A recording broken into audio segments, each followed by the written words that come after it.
Former President Donald Trump's purposefully confusing endorsement on the eve of Missouri's Republican Senate primary resulted in numerous candidates claiming his support, including a former governor who's been accused of abusing his wife, children and mistress. On Monday evening, Trump wrote that he trusts the great people of Missouri, on this one, to make up their own minds, much as they did when they gave me landslide victories in the 2016 and 2020 elections, and I am therefore proud to announce that Eric has my complete and total endorsement. Tuesday's Missouri Senate primary has two Erics leading in polling, currently State Attorney General Eric Schmitt and ex-Governor Eric Greitens. A third Eric McElroy, is also on the ballot, but as a longshot candidate. Both frontrunners claimed Trump's endorsement shortly after the statement went out, calling it an honor to receive his backing. The two also claimed they both spoke to Trump over the phone, thanking him for his support.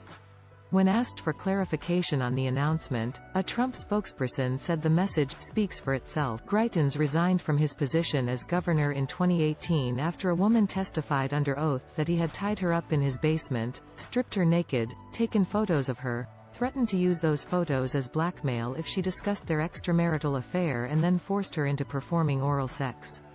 He was also embroiled in scandals involving donor lists and alleged campaign finance violations. Additionally, in documents filed this spring, Greitens' ex-wife alleged she had evidence proving he had abused her and their children as the two battled over custody.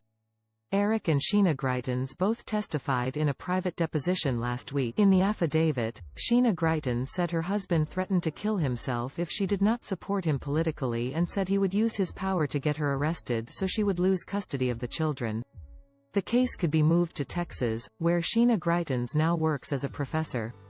The former governor has contended that his ex-wife's claims are part of a conspiracy orchestrated by Senate Minority Leader Mitch McConnell and GOP operative Karl Rove. Ads in the race have hammered Eric Greitens on his past, as well as positive comments he made about China. Greitens is not the first candidate with ties to alleged domestic abuse. Trump has supported this cycle.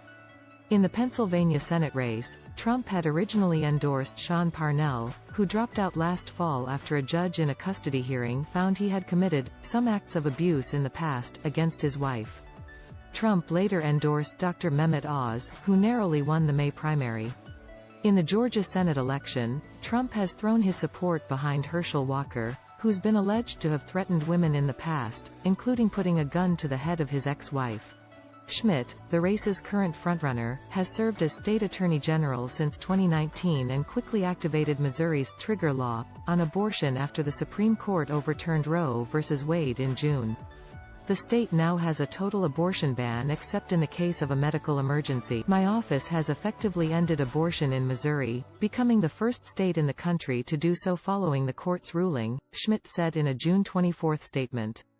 My office has been fighting to uphold the sanctity of life since I became Attorney General, culminating in today's momentous court ruling and Attorney General opinion.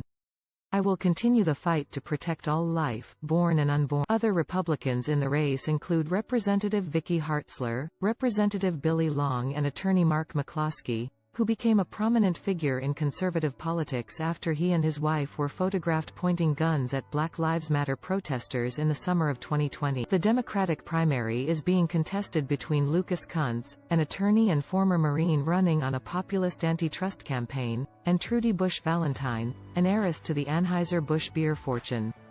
John Wood, an independent candidate who worked as a January 6 investigator and has the backing of former Republican Senator John Danforth, says he has submitted enough signatures to also qualify for the November ballot. The nonpartisan Cook Political Report currently rates the race as solid Republican, but a Greitens win could put the seat into play.